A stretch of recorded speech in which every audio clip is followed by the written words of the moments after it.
All right, it is October the 9th. It's 7 o'clock, and I'm calling the regular borough meeting to order, and Mr. Cactus will lead the flag salute. I pledge allegiance to the flag of the United States of America and to the republic for which it stands, one nation, under God, indivisible, with liberty and justice for all. Pursuant to the New Jersey Open Public Meetings Act, adequate notice of this meeting has been provided by posting on the bulletin board in the Beach Haven Municipal Building and mailing the same to the Beach Haven Times, the Asbury Park Press, and the Press of Atlantic City. Mr. Caxton. Here. Mr. Lynch. Here. Mr. Maskell. Here. Mr. White. Here. Mayor Davis. Here. Sherry, you report. Cash receipts in the current fund account for the period of September 1 to September 30th were $4,057,575.79. Cash disbursements in the current fund account for the month of September totaled $1,272,272.53. Cash balance in the current fund account for this period totaled $14,760,822.27. Cash receipts in the water utility account for the period of September 1 to September 30th were $14,523.49. Cash disbursements in the water utility account for the month of September totaled $55,751.38. Cash balance in the water utility account as of September 30th was $2,914,246.45. Thank you. Are you finished? I am. Yep. Okay, so we now have a presentation. What we got tonight is Frank Little and a consulting firm, Michael Baker Engineering Associates, to provide the information on what the the storm drain project is all about with the pumping stations, et cetera, and try to answer any questions. So they're going to go through why we're doing it and what it will encompass. Frank? Yes, good evening. My name is Frank Little. Many of you may know me. I'm the borough engineer. We're teaming up with Baker International. Tonight we're going to do a PowerPoint presentation that's going to discuss impacts of flooding, some solutions, and of course we're looking at the ordinance that involves 3 pumping stations, which are going to go in hopefully starting next year. So tonight I have Robert Romano from my office who's going to go through this PowerPoint. We have Craig Wenger from Baker International and Dan Barone from Baker International. We'll take care of the presentation and then we'll open it up for questions. So with that, I'm going to turn it over to Bob and let him run through the slide. I'm having a little difficulty with the projector. Would everybody turn off their phones if they have them during the presentation?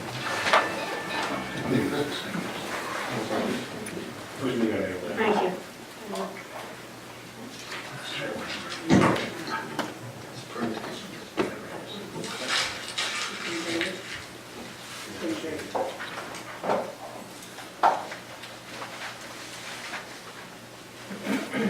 I apologize. I think the computer went to sleep on us and it froze up. That's always a pain. There it goes. This is Villa Amalfi. There's a great Italian restaurant there.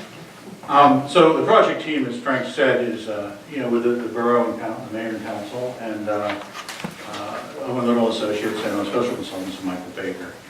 Michael Baker is responsible for the improvements down in Ocean City and amongst other places, but most recently I think most reported in this area. So they have a lot of expertise, and he's going to help us out as a special consultant on doing the pumps in this town. So the Beach Haven, I'm sure a lot of you are familiar with the drainage problems, but what's been happening is the infrastructure of the drainage and the storm sewer in town dates back anywhere from 80 to 100 years, some of it. Some of it's 50 years old, but at any rate, it's all in pretty bad shape. A lot of the inlets you can see are collapsed. They're not up to today's standards, they're not the standard inlets. A lot of the piping is collapsed, it's clogged. We recently improved the road out here on Ingleside Avenue, and we couldn't even clean the pipe that was there. We excavate it and take it out and replace it. And a lot of the pipes are the same way. Also, the outlets are now low on the pipes. What used to be, say, at elevation 0 or less is now underwater more times than they're not. And that affects the amount of flow that can get through the pipes. So the piping is really undersized by today's standards, and as the town developed, you know, the pipes were just added onto it, and you really couldn't get a large diameter pipe. Recently, well, it's not that recent anymore, but in Seaside Heights, Seaside Park, Lavalette, Worthy, when they redid everything up there, I mean, they were running 48-inch pipes into the bay in a lot of those areas, and huge pumping stations. It's a little wider island up there, but nonetheless, it was, you know, we're running 18, 12-inch, and 24-inch if we're lucky here, and it's not really 50 acres of drainage comes down to some of these areas, and it's really not enough pipe. Some areas on Bay Avenue are as low as, say, elevation 1. The common high tide in the bay is about elevation 1.5. The usual low tide is about negative 0.5. In the winter, it ranges a little lower because of the west winds. In the summer, it's a little higher because of the south winds. There's places where tidal flow or bulkhead is as low as elevation 2. In other words, the top of the bulkhead is at the top of the embankments by the roads, by the marshes.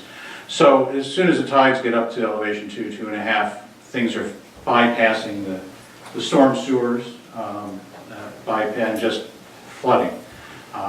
Backflowing is what they do. So the tide comes in, it comes out of the inlets and floods the roads. There's about 46 separate pipe outlets into the bay in the borough, so we have a large task in front of us, which is going to take some time. There's really two types of flooding that occur. One's tidal and one is rain. And I know if you were around this summer, we had a couple heavy-duty rainfalls down here that flooded the town pretty well. Surf City, Ship Bottom flood. Usually late spring, throughout the summer months, you get the tropical area, you get the tropical fronts coming through. We're going to have another one this week, which is probably going to drop the pressure down, raise the bay, and rain 2 or 3 inches on Thursday or Friday, and it's going to flood again. The frequency of the thunder showers and this type, it's basically like 5 to 10 times a year on a really intense basis. Some of the more nuisance might be a little bit more, but the really big storms, 2 inches of rain in an hour, 1 inch of rain in 20 minutes, that will flood all the low points. The water can't get into the drainage if there's not enough inlets, and the pipe capacity isn't big enough to handle it, so it floods. And since the way Beach Haven is developed, that the Bay Avenue is lower than most of the bulkheads, they're just low points. And there's no positive outlet, as we would say in engineering. There's no positive release in case of a flood. Normally when we design facilities, we design to say, the worst case, if this thing fails, what happens? And you don't want to run it over people's properties and flood roadways. You want to drain it somewhere if you can. So it might take hours for some of the flooding to recede in a good rainstorm. Tidal flooding, for those of you that are interested, I have a website up there that you might want to check out. It's called the East Thoroughfare Gauge, and it's a tidal gauge on Route 72 Bridge, and it's been since about 2014. It's been recording early, but since 2014 they adjusted datum on it, and there's a great data in there, and you can see exactly what the bay is doing at any time in real time. So you can go on there right now, you can go online to this website, and they'll tell you what the bay elevation is. So if you have plans for your backyard, floods time to time, you can do that. But frequent high tides occur 20 to 30 times a year. What happens usually with a new moon or a full moon, you get what's called king tides, and they tend to be up around elevation 2. And that tends, like yesterday, a few days ago, even today, it was a little flooded in the streets from the tide, and that's just normal high tide now. The high tide's about half a foot higher than it was, say, 30 or 40 years ago, so that's enough to flood the roads. Excessive high tides greater than that come with the storms, come with northeasters, come with any kind of low pressure system, either hurricane going by or hurricane at us, as you know. And they happen less, but normally in the winter you get more of northeasters, starting really at the end of October, November, December, January into March. The snowstorms, they'll put the elevation of the bay up. It's a low pressure event, so you have a low pressure system come in, and it causes really the ocean to kind of bubble, which causes the bay to bubble. And so you get high tides. Bay Avenue, are flooded more than 50 times a year, probably on a nuisance basis. Probably passable, but sometimes maybe not passable. Depends what kind of vehicle you may have. Some recent tides of records, Storm Sandy was at elevation 6.5 to 7. So that really was 3 to 4 or 5 feet deep in town. And then a couple other recent winter events. October 2015 was 3. This is off the gauge.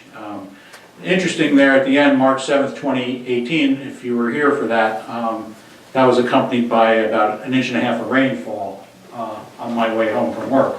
And my road flooded, which is at elevation 5, and up in Harvey Cedars, and I couldn't get home. I just had to slosh through it and wait for it to go down. I arrived just at high tide, and we have a tide valve on the thing, and it just wasn't draining, pouring rain. The tide was at 3.5, but it was flooded to 5 because the drainage itself couldn't get into the inlets and out the road. So what are we going to start with? I'm going to start with the north end of town, 10th and 7th, and Pearl Street, which has been a real problem. We're going to try to replace as much piping as we can within budget. We're going to put as many inlets in as we can. We're going to put tide valves in, so that'll prevent backflow from the high tides entering into the pipes and then bleeding out of the basins and flooding the roadways. If you have a lot of high tides for a long time, you can get groundwater, go through the groundwater and come up, so it doesn't always work, but if we're normal, just cycling high tides, we'll be able to stop that from backflowing. It requires replacing a lot of piping and making the piping tight. We're going to put treatment devices on to control water quality. The county's been doing a few of these. We've been working with them on that, and they have manufactured treatment devices that go for the outfall, which takes really the first flush of, just the first runoff and collects the particulates, and they require to be cleaned. But when you get the heavy flows, it bypasses, and we would be pumping. So the pumps, we're going to have separate pumps for each system. The pumps will be, I'll go into further what they're going to be, but what they will do is they will increase the discharge, and they will allow discharge when the bay tide is high. Currently, if your pipe is completely submerged, you're not getting any flow through it. So the pumps will bypass that and will pump against the tide and will allow outflow. There might be some berms or some higher areas constructed along wetlands areas to stop them from bypassing the system and flooding around, and maybe we can get some better protection from the tide after we do more survey work, which we're doing now. And the other problem areas, 4th Street and then south, will follow, and hopefully in the near future. Again, the 10th Street area has an area of about 50 acres that drains down to one low point in front of what's called Seaside. And the 7th Street outfall is the same thing, it's about 50 acres. So, and at Pearl Street, you have about 70 acres. And those are huge areas to come to, a low point and not have anywhere to go when it floods. So really a lot of water can come down. There's a lot of impervious area, there's a lot of roof area in town. We may look into some upstream piping, maybe some pervious piping and more inlets to protect water quality and try to get some seepage when the storms start and some more storage in the system. We're not sure if we can afford that. Next. So the stormwater pumping, it's going to be submersible pumps and underground concrete manholes or a concrete vault. Pump stations will discharge from 2,000 to about 4,000. That might change from larger or smaller depending on what we can fit and what we can outlet to. All the pumps will discharge to the bay. We're not doing anything with the ocean discharge or anything like that. Pump control nowadays can be remote, so we can tweak it, so to speak. We can start a little earlier in the storm if we think that works better, or later if it doesn't work better. And we have the ability to change what it reads as elevations and when it starts and stops and things like that. All the pump outlets will have a check valve preventing backflow from the tidal. And the discharge, we're not going to put in massive pumps that are going to, they had problems in Seaside Heights, Seaside Park, I believe, where they started drawing groundwater and siltation and blew a hole out into the bay and turned the water brown. We're not going to have that size of the station. We're going to have a smaller station.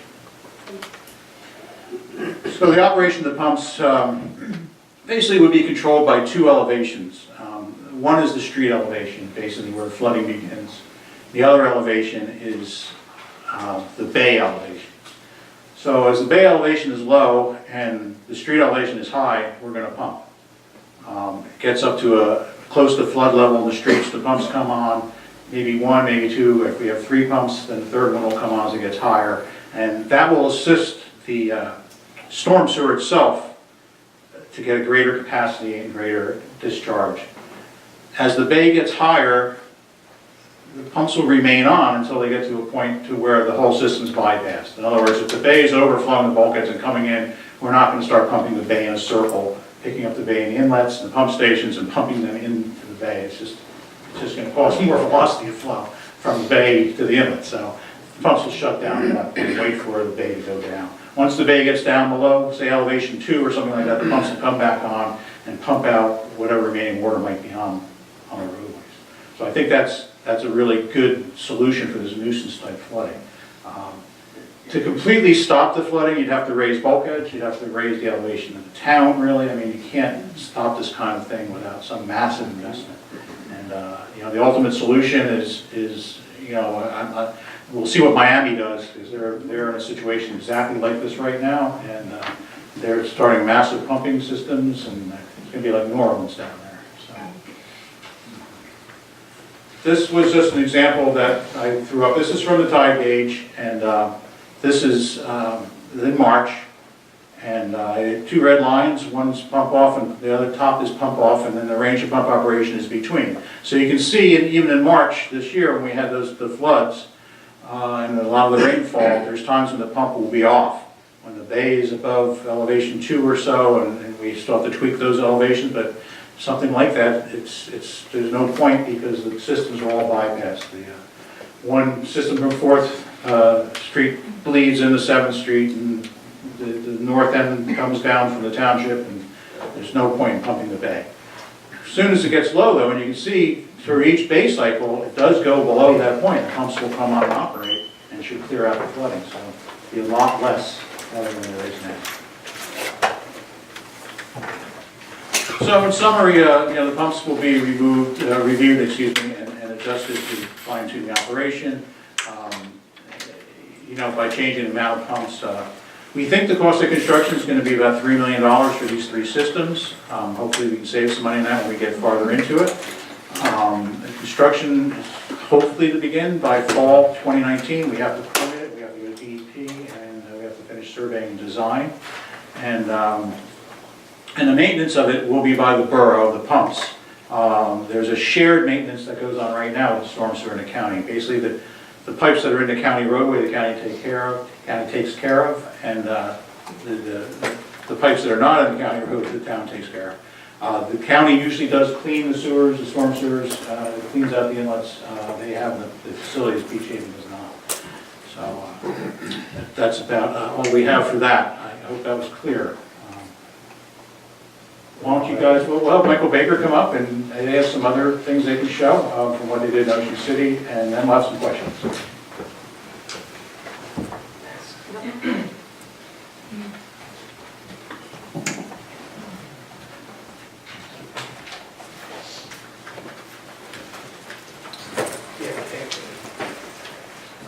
Okay, so, can everyone hear me okay? All right, my name is Craig. I'm with Michael Baker. We do large drainage infrastructure projects throughout the country, really. Dan and I are in our New Jersey offices here. We've been leading some of this work in, I'm going to show you two different towns, Wildwood and Ocean City. But the goal of my piece of the presentation is so you can see the impacts of the systems installed, as well as some of the, some of the background that we go through in order to size these systems and analyze whether or not they're going to be effective. So the first one is actually a project that is slated to be under construction in the next couple months in Wildwood. This is for the county. So let me just pause for a second. So what you're looking at is an aerial of the entrance into Wildwood. Okay, so if anyone's familiar with Wildwood, you come in over the George Redding Bridge here, and then if you were to go straight down this road, you can see my mouse there, that takes you down to the boardwalk. So this project is improving the drainage system, so you can see the black lines here are the pipes, and then down here would be the proposed system, the top would be the existing. And then we've got the bay here on the left. So as the video plays, and I'll play it a couple times because it moves pretty quick, you can see the tide going out actually, and then the tide coming in. And this is like a one-day rain event, so 24 hours. What you see at the top is the rain accumulating in the streets that you'd be accustomed to. And at the bottom, actually, it doesn't really show too much flooding. This one spot here that's not actually connected to the pump is still showing some flooding there. So I'll play it again. But you can see, if you focus on the road here, as the rain starts hitting its peak, as the tide comes in, the street starts getting pretty overwhelmed. In the bottom, in the proposed condition, we have a large pump going in right in this corner that would be operating and taking that flow out when it couldn't. So this is, this is, the engineers love this. This is the model. I'll show you some real world examples now that are a little bit more probably easier to understand. So we have 3 different projects happening in Ocean City, one of which is completely constructed. I'll show you this one first. So this is one of the areas that's under construction, and this is before construction started. So I'm just going to fast forward to some of the spots where we have what you would. This is actually the same event that you had on your screen, January of 16, I believe. So it's a little bit. Let me see here. Yeah. So this is kind of like the stuff you're probably accustomed to here. Street full of water. So we'll go, this is one of the lower, this is actually higher than the area where the pump was installed. So remember that when I show you the video of the finished project. And then we travel down this street, you can see the ponding in the street here. So the tide, this is after it has come down off of that 3.3, I think, that was highlighted in the previous slide there. But you can see this, the water just can't get out of the neighborhood at all. Show you. Yeah, this street here is just completely closed. This is 3rd Street in Ocean City. That this is one of the lower areas in town, so we actually couldn't even get into it. I'll show you another one that's in part of the work that's being done right now in this area.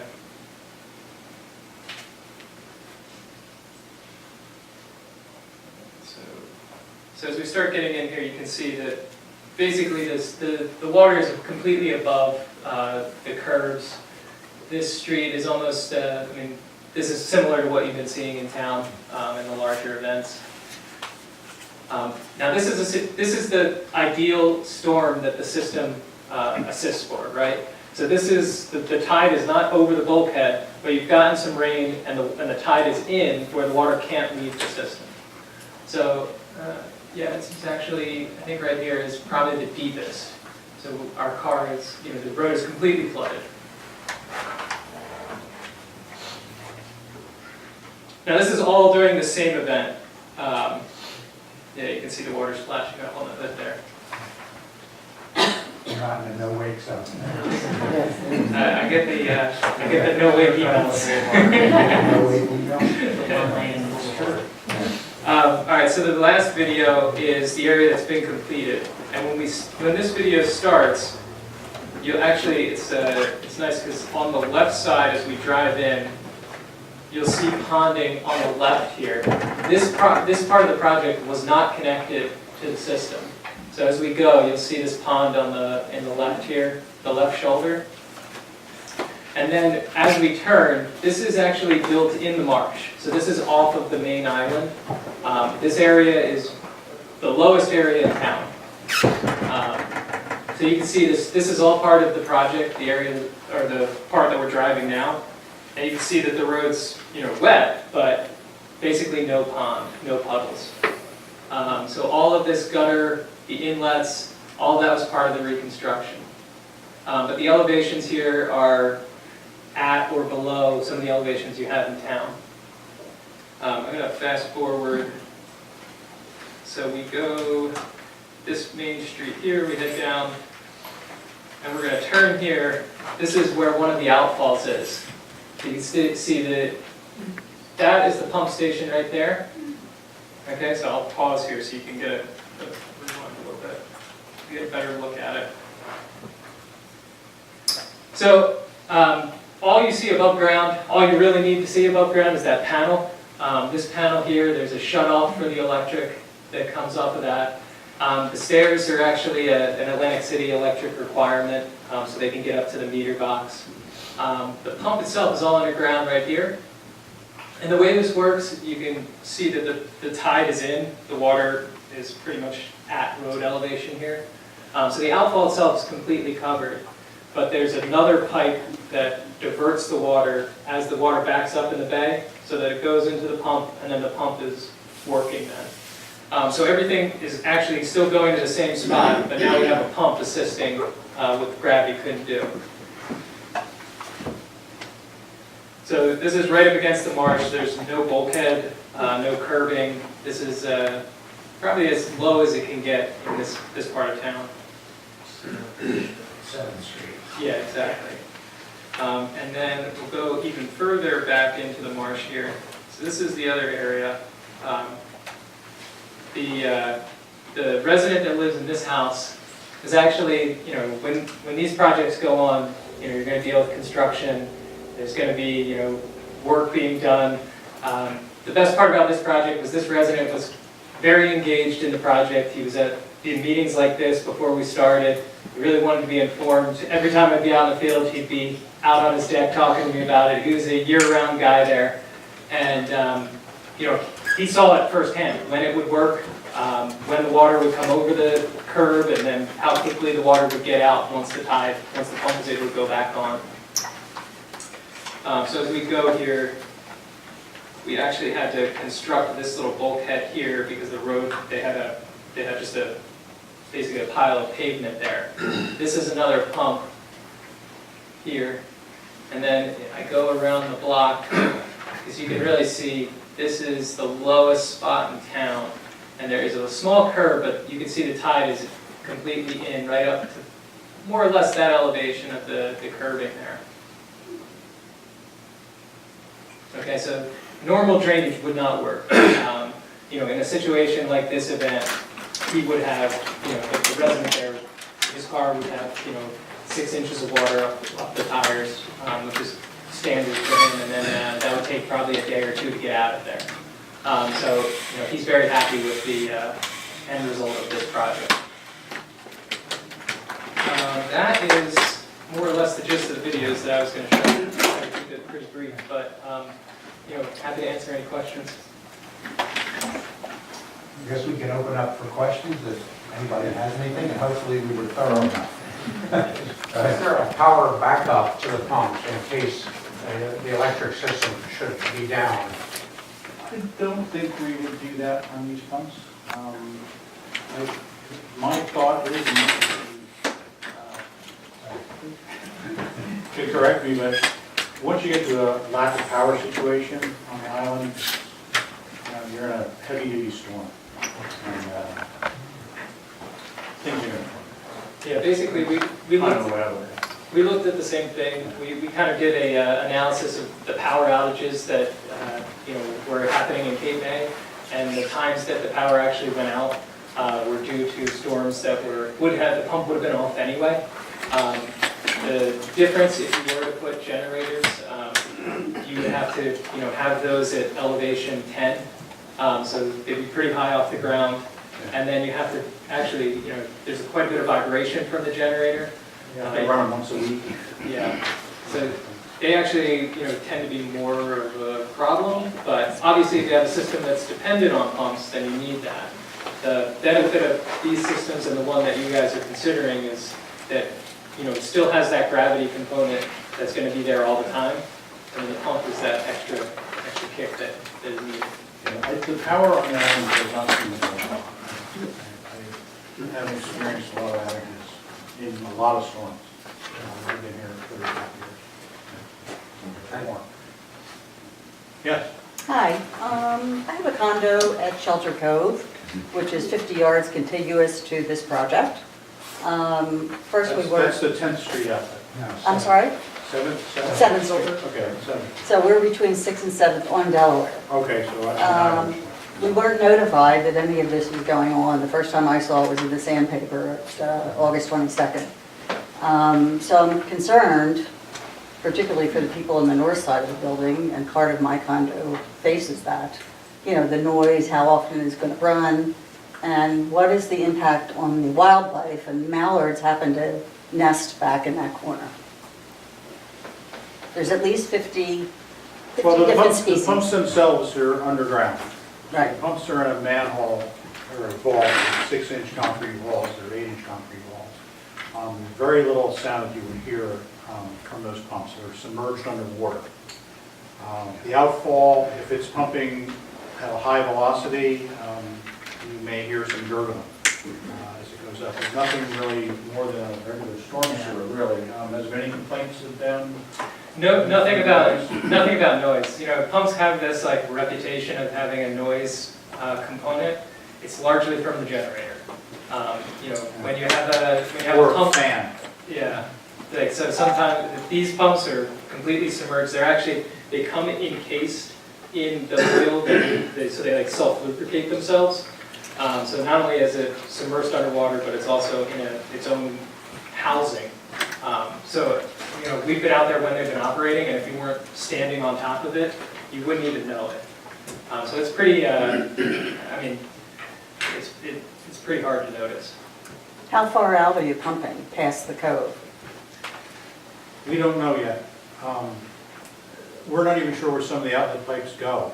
On 7th Street, we couldn't find the end of the pipe. I believe. Yeah, the end It's of probably the about pipe- 100 feet out there. The end of the pipe on 7th It's got to is go past the marsh. submerged in the marsh, literally. It's buried. The intent is to put the pump station on the north side of 7th Street, on the west side of Delaware Avenue, so we'll almost be in the public right-of-way adjacent to Fantasy Island on that side. Well, you have 3 condo complexes, which are right here. Yeah, I understand that. So that would be off to the north and directly across from Fantasy Island, so it wouldn't be directly in front of your condominium. And based on the photos you saw, if you saw anything, you would see the platform with the control box above it. The concrete vault will be at grade level. It might be sticking up a foot, but it'll, won't be anything obtrusive. Yeah. If we had put a generator in, certainly, that would have been up in the air, there would have been a lot of noise with it, and as we indicated, it's really not necessary for what we're trying to do. When do you think you'll find out where the pipe is in the marsh? Probably within the next month, because we're starting all the survey work to map out the system and determine what pipes we're going to replace and, what we need to repair. I saw a piece, I don't know whether it was Surf City, but, they put in a pump and it had some kind of plume that came out. That was in Route 35 in Seaside where we discussed that. Basically, those pump stations are huge, and I think they started running during dry weather, and they actually pumped down the groundwater and pulled silt in from around the pipes and put a plume of, gravel out into the bay. These systems that we're designing are not going to have that impact. We're basically trying to pump the water down below the lowest inlet elevation. So that's the intent. When you need a rainstorm, you need to pump it down so you can walk in the street. All right, we're concerned that, that the whatever you're pumping goes out past the marsh. We'll have to look at that. You know, because which that is may be a Probably the quite furthest nice bulkhead of the next condo complex. place. Right. We'll take a look at that. Thanks for your time. Well, So the pump station runs automatically. Yeah.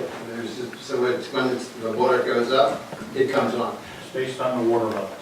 Okay. Sherry, who is going to be in charge of the pump stations from the borough? Will it be Public Works, Sewerage, Water? Public Works. Public Works, okay.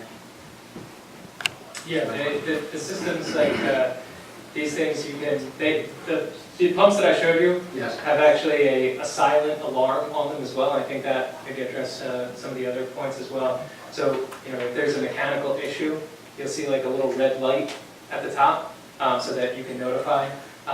The ones here also have a small communication device that goes back to, you know, Borough Hall, for instance, and tells them, you know, how frequently things are pumping and when they're operational or not. So they can monitor that as well. But those communications are, you know, easy to integrate with the hardware. Are they replaceable? Yeah. I mean, repair, instead of having to replace the whole thing? The pump's right on a rail system, so if there's maintenance needed, you pretty simply have it, pull it up and pull the pump out and do whatever you have to do if you have to replace them. General life is 20 years. Yeah. You know, they're stainless steel. I get mostly stainless steel pumps now. They're hardened impellers because of the grit and the sand that we have here. So they're specifically designed for this kind of thing really nowadays. It's becoming so common. And towns up and down the coast are getting The company that we've used here, they have a maintenance facility not far, and they do a lot of their own maintenance on this. I've been to their warehouse where they have pumps from Atlantic City that are 30 years old, and you know, the outside of them looks pretty torn up, but you know, still working. They you know, do minor repairs, take them back on the truck, and put them back in. As a segue, what would be the cost of maintenance on these pumping stations for the borough? Do you have an estimate of what that cost would be? we don't have a number at this time. I'm not sure if Greg or Dan have one from their experience, but we can probably look into that and get that information, but at this point, I don't have It a should number. not be a lot. Basically, they run by themselves. Unless there's a problem, you don't have to do anything. They're sealed, there's no moving, there's no, you might clean it now and then, obviously, just like we clean the storm sewers. Really, the county would probably help us out with that. There's some electricity used, of course. Is it through a maintenance contract or not? It's an informal contract. I don't think there's any real contract with the county as far as cleaning the pipes or anything, not at this point. It's just been the way it has been. I think, tell us a little bit about the backflow preventers, because we always hear that backflow preventers require maintenance. What's your experience with that? So the pumps themselves, like a typical backflow, like a check valve that you have at the end of a pipe, you've probably seen them like a flat valve on the end of a pipe that you have to have so much water on the inside to open up the flat valve. So, you know, when you have a pump, you don't have to worry about that. They actually just use a more like a traditional ball valve like you have in your plumbing in your house. Because you have that pressure from the pump, you can rely on a much more substantial valve that closes down. So that comes with the system. That's part of your, you know, the manufacturer would supply that. They have ball valves built. Question. Sorry. On the maintenance, if the system goes bad, does it shut down automatically? Yeah. And then the public service would be notified immediately that the system is down? Mechanical failure for that. Mechanical failure? Yeah, we had one of the stations was hit with lightning or some kind of surge, and it went offline for a little bit. And you know, the city in this case was able to identify it and then basically have a contractor go out and, you know, update the wiring so that it could get back online. What triggers the flow? Is it electronic or is it just a fluid valve? They use a pressure transducer, so essentially, you can have a float system where as the float goes up, it'll trigger, electronically to basically everything's controlled from that panel that I showed. Yeah. So, a wire goes down into the vault. As the float goes up or the transducer triggers, then the pump will go on. I think that each system is a little unique, like however far you go out with it, you may want to put something in, the bay, as they were saying, and that way you can kind of tie that all together. Maybe we could probably run a standpipe into the manhole, perhaps from the bay, depends how the locations work, and you can read it right in the standpipe, right down the level sensor. The problem with the floats is you can't adjust them electronically, all you have to cut them physically, move them up and down. And then if there's any kind of floatables in there, sometimes you need to get in there. Yeah, so it appears that the benefit of the pumps is with significant rain events and high tides. Do we know how many of those events we had in, say, the last 12 months or a year? Yeah, to that point, if you go to that website that they have, okay? And essentially what you're gonna do is you're gonna see that any tide, high tide above 1, okay, the pumps will be running.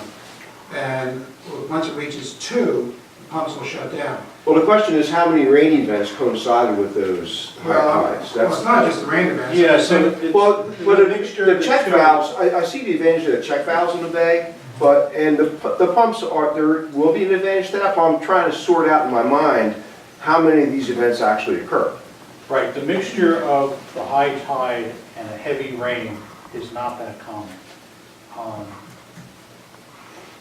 I can think of winter storms, though, that happen on the new moon or the full moon, and for some reason that does happen. So you do get it occasionally. That might be 2 or 3 or 4 times a year where you really have an extreme event.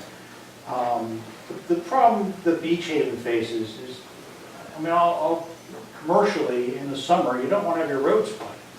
And that really comes from the rainfall more than anything.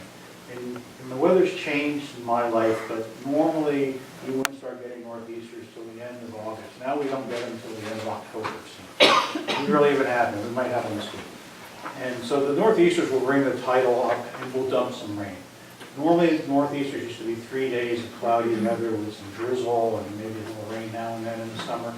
I don't know, there'd be good surf, right? That was about it.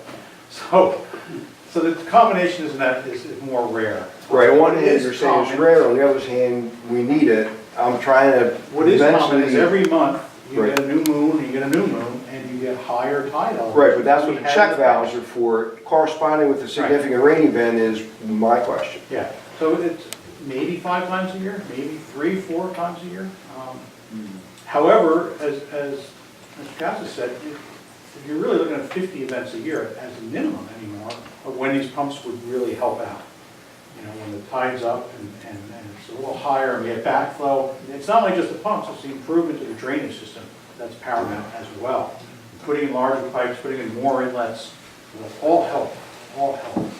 The only thing I'd add is that the biggest benefit that I've heard from residents is the duration. So there's a time component. Like whenever you're dealing with a pump, you always have to think 3-dimensionally with time because it's all a balance of time.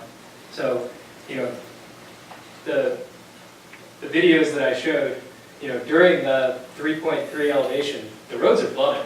But, in the amount of time it takes for the tide to go down, the roadway cleared out.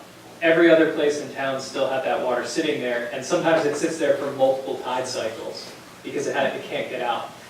So that's where they really see the biggest benefit, because these guys are used to 2-3 days in these new moon cycles where you'd have water in the streets, and now they don't have that. And that was that March storm last year, March 6th, 7th, 8th, 9th. Just to be clear, Flooded, the whole period was flooded. You could have no rain like we had, and you'll have a high tide. And with no rain, if the high tide exceeds 1 foot above normal elevation, you'll be pumping. And that occurs probably 50% of the days of the year. So you'll be pumping, the tide valves will kick in once it goes above 1 feet, the backflow preventers, and you'll be pumping. So it's not an infrequent thing. You'll be pumping close to 40, 50, probably 50% of the days of the year, you'll be pumping some water out of that system.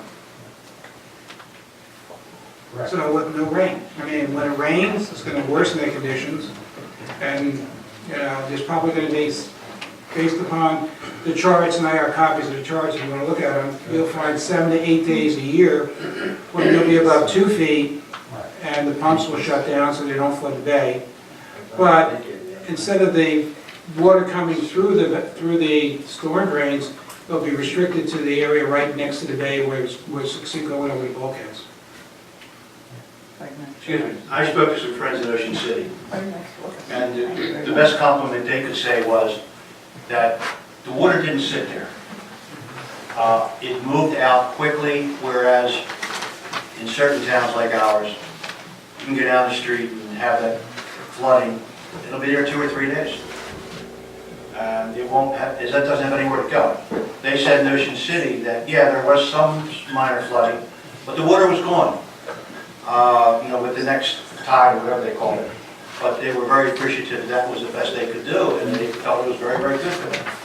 So, just want to let you know that the water didn't sit there in puddles. It was moved out. Yeah, you know, we're a small town, and these are the type of things we could do as a small town. When you talk, I mean, Frank attended the meeting where the federal government was talking about doing something in terms of the Barnegat Bay Basin, and they're telling us that they're not going to have a project ready until 2026. So, I mean, if we're going to do something, this is about what we can do. We can't do much more than this within a reasonable amount of money and budget. You know, if you're going to have the major projects of the federal government, are going to cost hundreds of millions of dollars. But you're not going to see those for a long period of time. A lot of those are just entitled search. So these projects are really helpful at the local level. People back in their homes. And what we're trying to do too is, you know, as we talked in our meeting earlier, there's no textbook on this. And we're trying to bring into our town experts. The experts, Michael Baker, to assist Frank, so that we specify the right pumps, we specify the right software for controlling the flooding, we specify the right piping sizes. You know, so the design is based upon a high level of experience by Baker International Engineering, and not based, we don't want to make mistakes. We want to take advantage of the lessons that they've had in different projects. So that's what we're trying to achieve with this project. So we're hoping that will be successful on day one. But again, it's a process we're going to go through. We're talking about doing design, not starting construction until next fall, and completing it by next spring, spring of 2020. So that's where we are on this project. Any other questions? Yes. Has there been any pumps that work off of solar and then use electricity as a backup, just to offset the cost for the electricity for the town? That you know of? No, not that I'm aware of. I know solar would be enough use for it, but. You have to have storage, and these pumps run at a high voltage. Right, yeah. They're in I figured. 480 or 460, whatever it is. and Yeah, you can. Three-phase power, and they're 20, 30 horsepower, so they're Some- like Teslas. Power's big. To store that energy would be pretty hard to do. I mean, we don't have, I mean, if you have the land, we'll put up a Right. barn. and- Yeah. Yeah, you would. Any other questions at this point? What other towns on the island are considering this? Long Or Beach- have they started? I Long thought, Beach Township, we're looking at 3 pump stations between the town hall and, everybody knows, Joey's Pizza. The county recently has redone a lot of the piping in that area, and they do have tide valves and treatment Which helps a devices lot. at the end, which has helped. Yeah, But we're noticed. planning on 3 stations up there. And up there, fortunately, I don't have to replace a lot of pipe because the county's already done it. So we're dropping the pump stations in at you know, one near the Public Works Yard, one near the south end of the Bay Beach, and there's one at the end of, what is it, 76th Street that's going to go in over the next year. all right, Ship Bottom? Ship Bottom, currently at 28th Street. We just put a bulkhead in at the end of 28th. The county is going to close the gap at the bulkhead that doesn't exist at 28th and Central, and they're looking into a pump station at that location also. As you know, they raised the boulevard. That seems to have helped, but a pump would be nice, and I know they're looking into that. The county's looking into that heavily, and Ship Bottom's pushing that along also. All right, good news. All right? So we're going to see a lot more of these. Do you know where you're going to place these pumps? The one at 7th Street, I'm looking at the public right-of-way on the north side of 7th, on the west side of Fantasy Island. That's all public right-of-way in there. If you know where Shelter Cove is, Yeah. physically all that land between the edge of the road back almost to their building is public right-of-way. It's very wide in that area. Pearl Street, at the end of Pearl Street, we have to put one in there. And the one at 10th Street, we're trying to decide right now, is it 10th, or are we going to pipe it and go to 12th?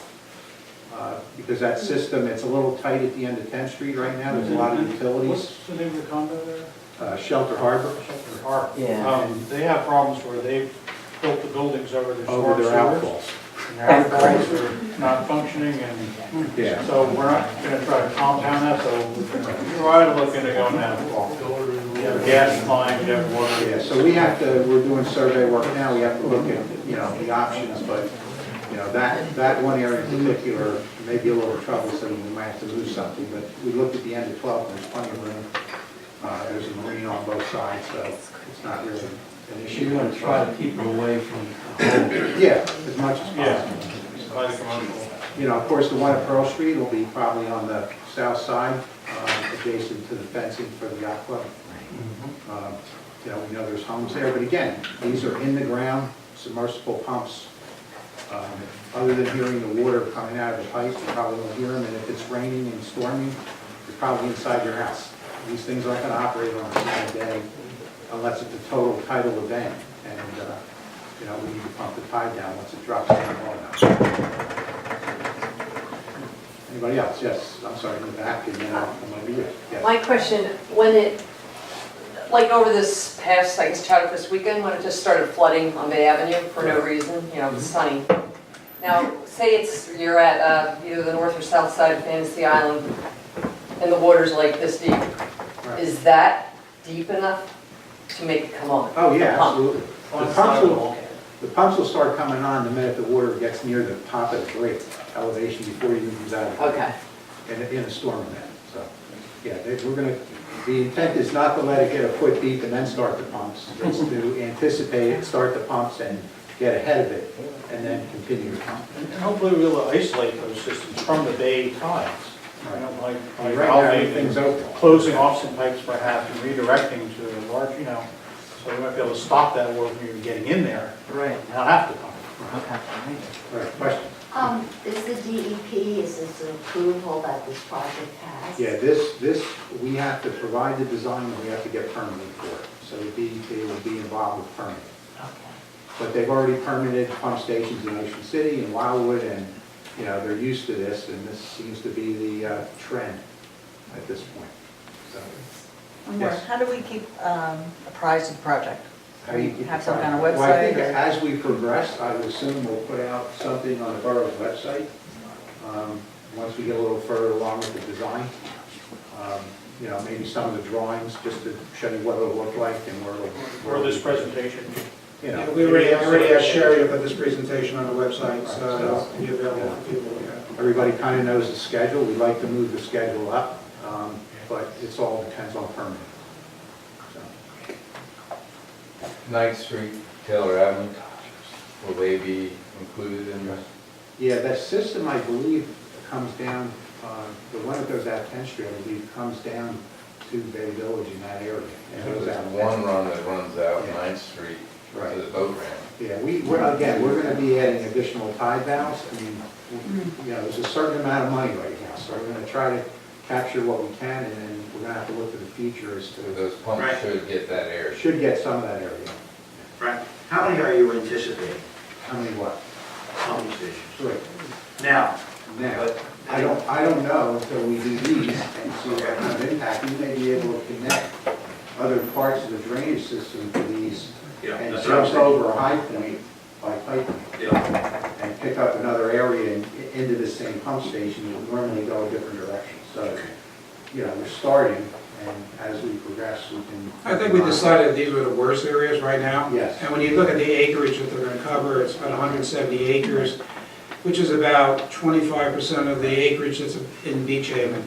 So basically what you're pumping is the area on these streets, about 25% of the town, mostly west side of the boulevard and the boulevard, and maybe a little bit to the east side of the boulevard will be addressed. You know, and that's, which is about 25% of the acreage in town. Correct. Frank, is all the paving considered in the 3 million?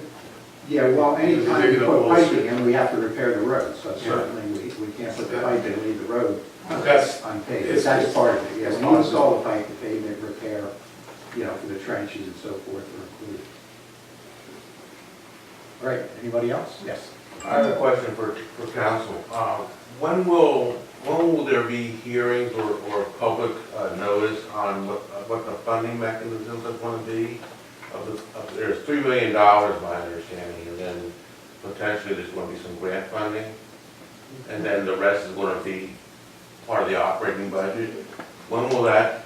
Well, Frank can talk to that, because Well, the bond ordinance is in place to move ahead with the design. Once we submit this to the state, for the funding cycle, we're anticipating 50% of it to be a grant or principal forgiveness. And the other 50% of our share, we did talk to the county and hope that they're going to share in the other half. So out of a $3 million project, we're anticipating the borough is going to be on the hook for $750,000. Out of $3 million. Okay, so when will we hear from the town, I guess? Well, I mean, at this point, we have to submit the design to the state, we have to have them approve it, secure their funding. Once we know the balance, we'll be talking to the county. But the county's aware of it. We have talked to the county engineering department, you know, and again, they're the ones working on the pump station at 28th Street. You know, they're aware of it. What's the likelihood, Frank, of the state approving this 50%? I think it's very likely. It's in the Barney Bay initiative, so it's, you know, it's about pumping, it's about keeping the bay clean, and the program's out there, and as far as I know, it's alive and well. And unless they shut the state down or something else goes awry, you know, we should be on track. Not sure what the governor's doing, but we'll see. Anybody else?